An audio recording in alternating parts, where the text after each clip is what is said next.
Hey guys, welcome to the Centre Bounce. In today's episode, we're doing something a little bit different. We're talking about who's the best user of the ball at your club and who's the worst. Maybe we'll put a bit of a why in there as well. Now, before we get started, it's Joe. How you doing, Joe? Yeah, good, mate. Hope you're doing well, Big J. We are talking about who the best kicks are of the footy per team specifically. It's not nothing to do with your hands. If you're good with your hands, but you suck with your foot, you're going to be highlighted today. It's only about how good your foot skills are today. Yeah, definitely. Now, before we start, there's a few different criteria that we have to put in because when going through all the research, we worked out that all the ruckmen are no good. The disposal efficiency is no good, and that's why they're ruckmen, right? Correct. The classic ruck, too far away. Their foot's too far away from the ball. They can't drop it. They suck. So the ruckmen are not going to be included in this discussion, as well as if you've played like less than 4 games, then unfortunately you're not going to get a shout out today. Yeah, because if some rookie spends like 15 minutes on field, doesn't touch the ball, or gets like a shank, sorry, mate. Like, we're letting you off the hook today. We'll cut you some slack, and we're going to point out the players who you would be surprised to see would be ranking so low. And I think this first team, the Adelaide Crom, probably going to surprise people very quickly, I think. Yes. Yeah, so if we have a look at there, so Jordan Butts, best user of the ball, and I think we'll kind of highlight this now, but it really seems like defender is really that position. Obviously, if they screw up, the opposition's going to score goals, right? So they have to have the best efficiency there. But, mate, one of Adelaide's newest recruits, they spent a lot to get him. Isaac Rankin, lift your game. Correct.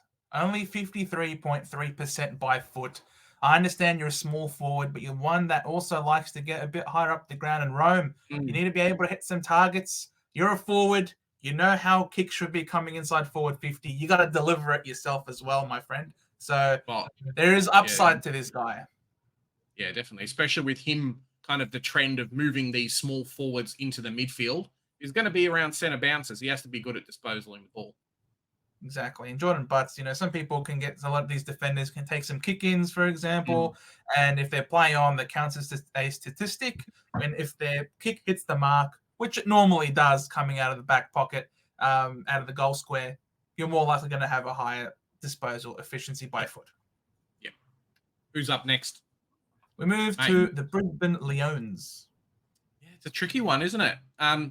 You'll see a lot of, as Joe says, these guys who are the best defenders. Harris Andrews, I rarely see him fumbling the ball. I mean, Brisbane's got a lot of good defenders, and a lot of teams do.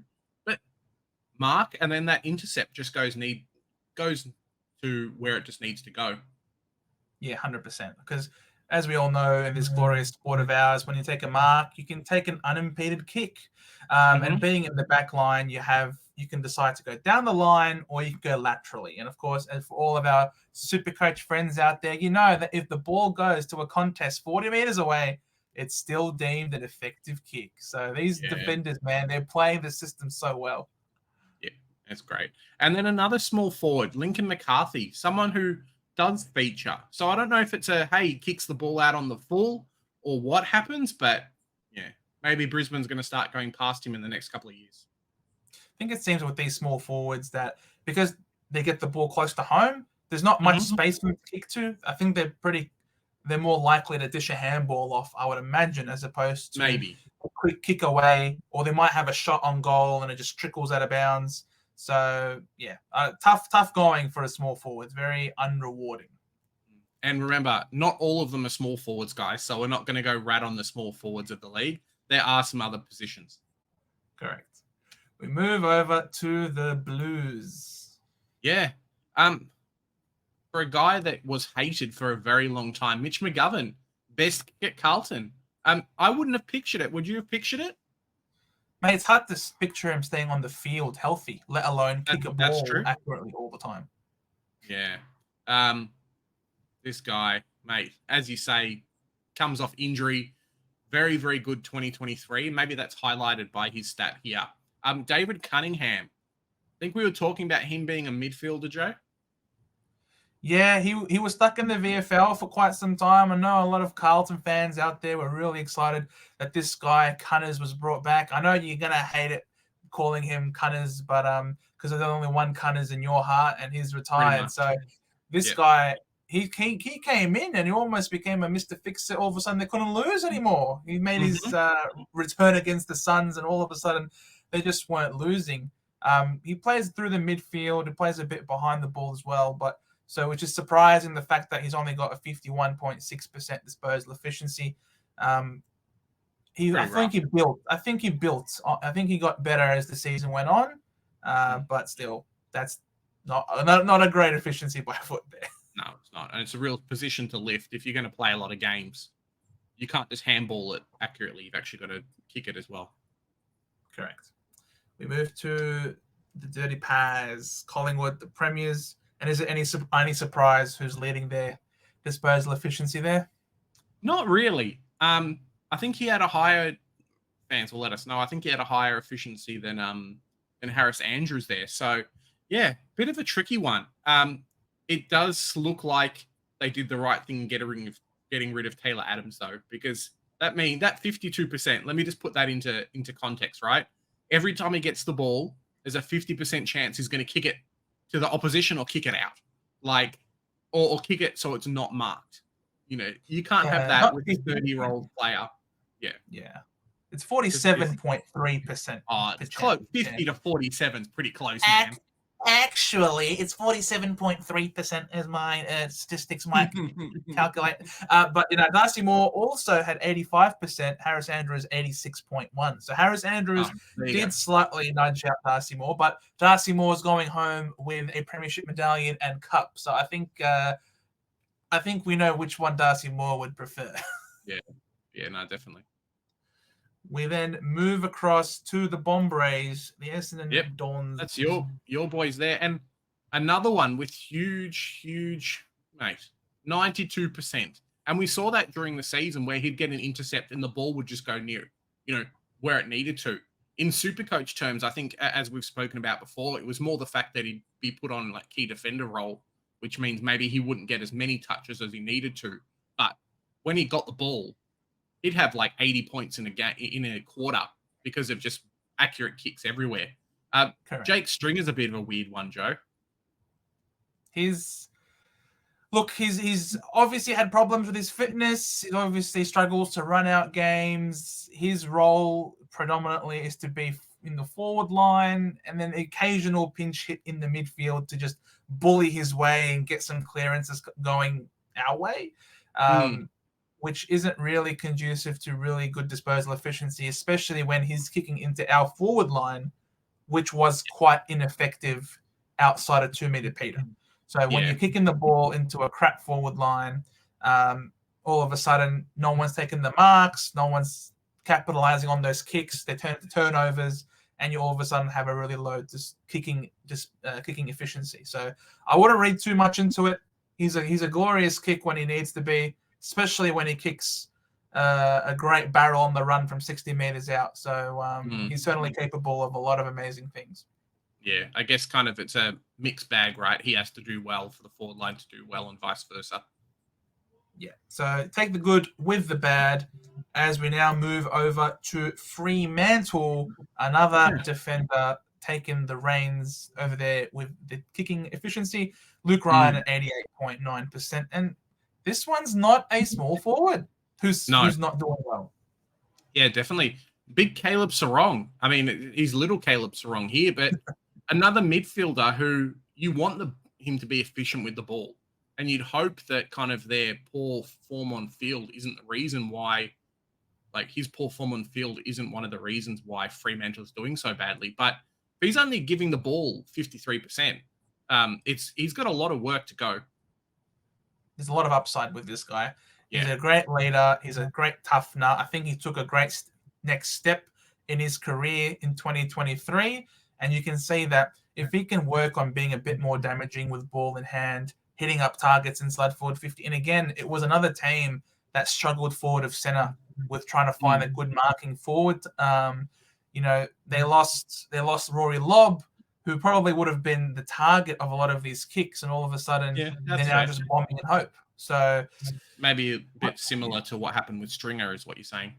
yeah, I think if you're struggling with a poor forward line, you're going to have a lot of turnovers or intercepts going the other way. So look, there's definitely upside for Caleb Sarong still. I wouldn't be spitting the dummy out, Freo fans. Don't worry. No, don't give him away for a good pick. No. Another one, and I think it really comes down to these players who take the kickouts, like you say, especially the ones that just run out and do a little cheapy short kick. If they don't touch the ball after that, hey, 100% efficiency. That's big Tom Stewart here. His kicking on field has been a bit 50-50 sometimes, but coming in with an 82% there, we've loved him in Supercoach, and we can tell why Geelong love him as well. I find it so funny. He can be a bit 50-50 by foot, and then we look and it says like 82%. Like, 82% is not 50-50, mate. That's a very long way off. If he gets all of his kickouts right, and then everything on field not right, then it kind of evens out a little bit. I guess. Yeah. He can be, I'll admit, there are days where he's a bit lackadaisical, very casual, is a very cool cucumber, sometimes a bit too cool for school, and he gets caught out a little bit. Tyson Stengel, a small forward, but back to the small forward, someone that again struggles with the disposal, kicking efficiency, specifically going at only 53.4%. It's a tough role, it's a tough gig, and it's very hard for these smalls who have to apply a lot of pressure, quick snap around the corner, try and be as capitalize as much as they can. A lot of times, unfortunately, it doesn't pay off. So yeah, and I think as well, his 2022 when he came to that Geelong team was a lot better than his stats this year. So, yeah, correct. We then move over to the Gold Coast Suns, who I love this Braden Fiorini pick, man. It's so funny. Like it's literally his face every time he realizes, should I have to kick the ball? Like, oh no, I don't want to do that. 55.4%. It's a tricky one. Will Powell, I know that he's had some injury concerns recently, but when he gets on the park, you can kind of see it there. He's not the one that takes out all the kickouts for that team as well, but whenever he gets the ball, these early draft picks, man, they just shine. And I think it's even really more impressive because the Gold Coast Suns play in dewy conditions up north, and it becomes harder, I think, to hit targets. So that's a really impressive statistics for Will Powell. Congratulations, son. Yeah, definitely. Fiorini, Joe. Oh, Fiorini, Joe. I'm not sure. Fiorini, mate. As you say, this picture just kind of shows. Maybe he's got fumbly fingers. Maybe something else is happening. But yeah, we're seeing two of the ball, mate. We're seeing two of the ball, man. That's why he's not sure what to do with himself. I know what Toby Bedford knows what to do with himself. He's going to sleep, man. Yeah, definitely. Another player who we know takes great kick-ins, but also is one that will intercept and actually use the ball really well is Sam Taylor. He isn't 100%. He's not the highest as some of the other guys, but he's still very young as well. I would really love to see him in like 3 or 4 years boost that number up to the 90s. He's going to be such a strong weapon for them. More than he is now. He's like the best defender in the league. You watch this, he's a joy to watch, as are the Giants, as is Toby Bedford. He's also really exciting.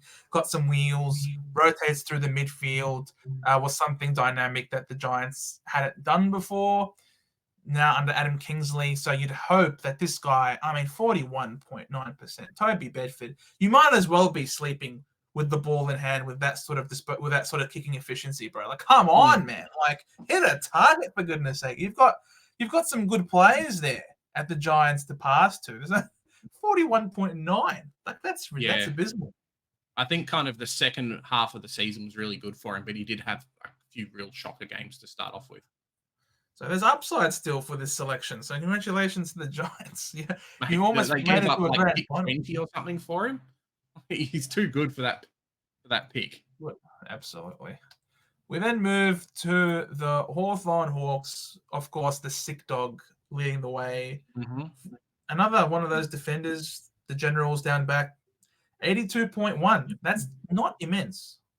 No, No, that's true. And I think we saw that in Supercoach as well. Sometimes where I know we'll harp on Supercoach a little bit, but as opposed to fantasy, where it's basically just wherever you kick the ball, Supercoach does take into account, hey, do you kick it to the opposition or not? So yeah, there was times during games where sometimes I think the long kicks or the short kicks, Hawks being a young team, we've spoken about the midfielders not being able to kick it to the forward line, where the defenders have the same problem as well.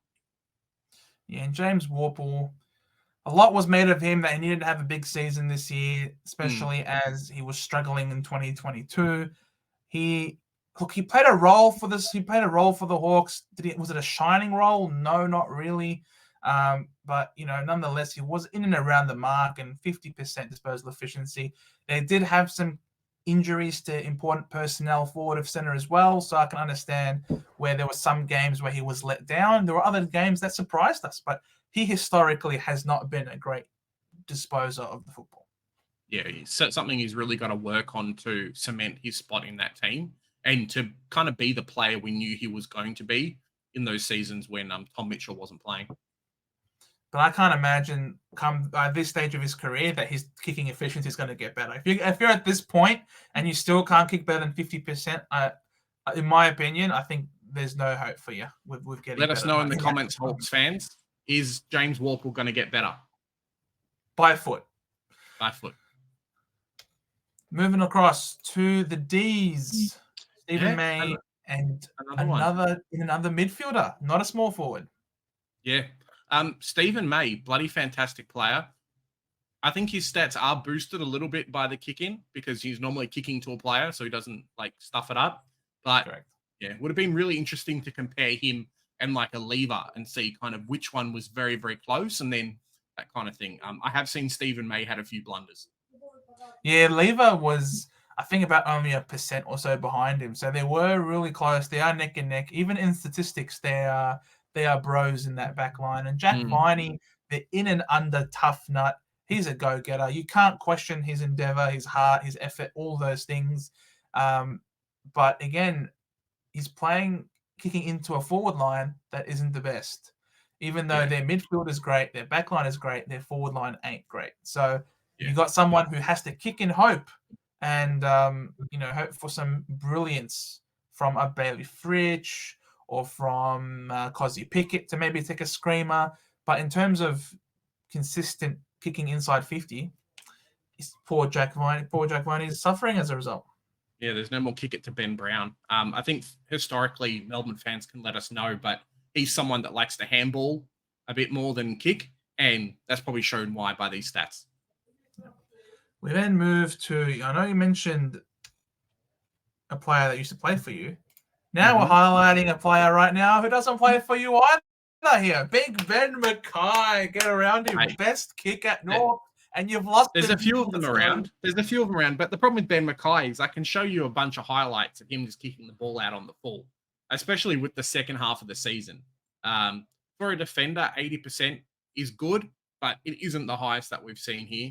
And as I said just before, there's some real shockers, mate. Hugh Greenwood, 36%, Joe. What's happening, mate? Mate, that is basically converting only a third of his kicks. Yep.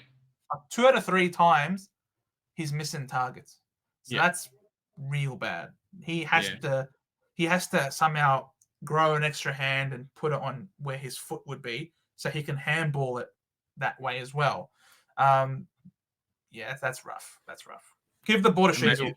Don't worry about it. Just give the ball. Maybe that's why our forward line was so bad because no one's getting the ball down there with a good kick. Correct. So, fingers crossed for you moving forward. We then move to Port Adelaide, the Penguin Association. If you know, you know. If you don't, check it out. Apparently, they're going to the VFL this year, so they are. Not Trent McKenzie, though. Yeah, Trent McKenzie, 85%. Really good player, and we can see that they're one of those, I think, at least for non-Port Adelaide fans, is a bit underrated because we always hear about Alir and Radigalia and BZT are going to get a lot of talk, but McKenzie's been fantastic for them, as evident by that stat. Yes, that he has. And Jeremy Finlayson has also been really good. He's been, some praises have been sung for him, especially with all the adversity that he's playing through with his wife. who they love to keep showing in the crowd at every opportunity time. that they can get. But yeah, so he's had a tough gig, understandable, only 51%. He has rotated playing through the ruck at times, and sometimes the best thing to do as a ruckman is to just kick forward, get some clearance, get some territory. So I can understand. Plus, he's also had a rough time with inconsistency of games, and especially towards the back end of the season. So I can cut him some slack there. Yeah, definitely. I remember there being a couple of times in goal, like when he's shooting for goal as well, for some like those pocket kicks that are really tricky, where they have gone out or just not even gone anywhere and straight to the opposition defender. Well, they're tough kicks, right? We then move to Richmond. Nathan Broad, probably not on the forefront of many people's minds, I would imagine, in the footballing world, but he's a serviceable player, doing decently by foot. You probably would have thought maybe it would be Jaden Short in that role, but Jaden Short's sort of moving up the ground and playing a bit more round the ball now in the midfield, so sort of gives Nathan Broad more time behind the ball to select the right option. Maybe even like a Noah Bolter as well. Richmond fans, we'll talk to Swizz about it, but you guys, you've given up so much for Tim Taranto. For him to go at under 50% by foot really kind of shows where the flaws are in this season. He's not been known for his really good disposal efficiency. He racks up the ball, of course, but yeah, it's a horrible stat for a guy that's going through the midfield that's supposed to be that either burst player or link-up player from the midfield to the forward line. 43%. That's less than half his kicks have gone where he wants them. He is a butcher. Yeah. He is a butcher. Nothing else to be said there. We move to the Sydney St Kilda Saints. Dougal Howard. He's a good defender, Dougal Howard. He's got some good size. He's also a fairly cool cucumber, on at 86.7%. So well done to him. That's pretty good. He's obviously not taking the best players, obviously being supported by some great defenders there. In the back line, I think of Cal Wilkie, for example, first one that comes to mind. So it's a decent setup that they got over there at the Saints. Yeah, it's an interesting one because he was basically on the chopping board this year. Clubs could have given a second rounder and got him into their club. For him to have the best kicking, I would have thought like a Wilkie maybe would have been better. Apparently not. Poor Seb Ross, another, I think he plays midfielder at St Kilda, in and out of the team, but another one of these players that it's not a dysfunctional forward line, mate. You just got to do better. Yes, I agree. We then go to the Sydney Swans, and I love this picture. James Rowbottom, he's too busy here, knocking out Simpkin. Get out of my way, boy. Well, there you go. Let me be shit with ball in hand at 48.7% this kicking efficiency. I mean, if I was doing that to Simpkin and then had a better kicking efficiency than Taranto, I'd be happy, right? Jake Lloyd, fantastic player, real seagull, and it's great to see, we know from Supercoach and from just stats in general that he hits so accurately with his kicks. Has lost a little bit of those kickouts this year due to the lizard and stuff, so it's more pressure stuff, running up the ground, that kind of thing. But yeah, has been doing fantastic. I do have to note that the number one, there was someone better than Jake Lloyd this year, and it was Paddy McCartan, but he only played those couple of games, so he wasn't considered here. But yeah, Jake Lloyd, consistent seagull, regular output, always. You know what you're going to get from him. And James Rowbottom, look, he's not the oldest. He's still got some time in his career, I think, to sort of work on it. But as long as he continues to keep playing his role, I think the Swans will rest easy at night, to be honest. Oh, mate, they're happy. If he can keep doing what he's doing around the ball, 20% doesn't matter. Yeah, probably not that low. The Weagles, the West Coast Eagles, no surprise who leads the department on the left, right? Yeah, I mean, I kind of thought maybe it was going to be Shannon Hearn, but Barras, we can totally see why a lot of clubs were after him. Running at 90%, so better than Sydney, better than half a dozen other teams in the league. For an Eagles side that gave away so many points this year, for him to be this efficient really shows that, hey, they've got a good spine, but everywhere else kind of sucks. And that's shown by Elijah Hewitt's score. I feel bad for him. I didn't want to put Elijah Hewitt on here, but you like, nah, we're going to have to put Elijah Hewitt. Poor 19-year-old kid playing for one of the worst teams ever seen in the AFL. Like, it shows that he's got some space to work, yeah? Of course he does. He's still only 19 years old. He's got all the time in the world. As long as you fit the criteria, everyone's accepted. No, I wanted to put Tim Kelly in here. Tim Kelly's not much better. Tim Kelly's like at 45 or something odd percent. I wanted to blast Tim Kelly for being the prize recruit out of the Cats and what's he done for him so far. But Elijah Hewitt, here at the centre bounce, we don't discriminate. And if you're a young kid, we don't care. We're going to blast you anyway. So Elijah Hewitt, get a lift on, mate. Do better. Do better, mate. Just a do better report. And then we end up with the Doggies. Two Joneses to close it out. Yeah, it's pretty funny. Liam Jones, someone that you maybe not have thought as being as efficient, but when you look at it, it's only 78%. It's not that efficient. The Doggies are not kicking accurately this year. 2023 was not a great year. They still made finals, but yeah, just shows how influential someone like the Bonties. I wonder where he would have been. Liam Jones, 78%. Arthur Jones, man, 46, Joe. Small forward, playing forward to center. Again, one of those. It seems to be a trend. Seems to be fairly consistent across the board, apart from the occasional midfielder that just loves to hack the ball out. But the Dogs. I think they really rely a lot on their quick handballs out of congestion, out of stoppage, to free up the running player coming past. And they're not really known for having some great kicks in their team. I mean, I was really surprised it was Liam Jones and not someone like it would have been maybe Caleb Daniel in the past, Bailey Dale, or Bailey Dale. Yeah, correct. But the Magneto Man messing up with all of the team over there, Bevo. Yeah, it's terrible.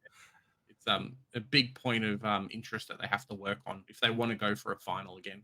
If they want to push for a grand final, they need to get a few more of these players up. And that was every team's best and worst kick of the football. We'll be doing a separate one, best hands in the business. But today was who had the best foot. And I've got to say, the best foot belongs to one, Jordan Ridley. Yeah, 100%. Guys, remember, it was only 2023. So later, previous seasons, you know what it is. But we've just finished the season. It's kind of another video in our preseason content and our reviews of 2023. So if you like what you see, smash that sub button, tell your friends, subscribe, and like the video. We've got a lot coming out. Supercoach is coming soon. And Joe, I'm excited. Yes, as am I, and I'm sure a lot of you guys are as well. So make sure you hit that notification bell to keep track of all our videos as they come out for you, fine ladies and gentlemen. And thank you all for watching. This has been Joe and Big J. You've watched the Centre Bounce. And remember, here we do the hard work. So you don't have to. Bye for now. We'll sync that better next time, I think. Hopefully, maybe.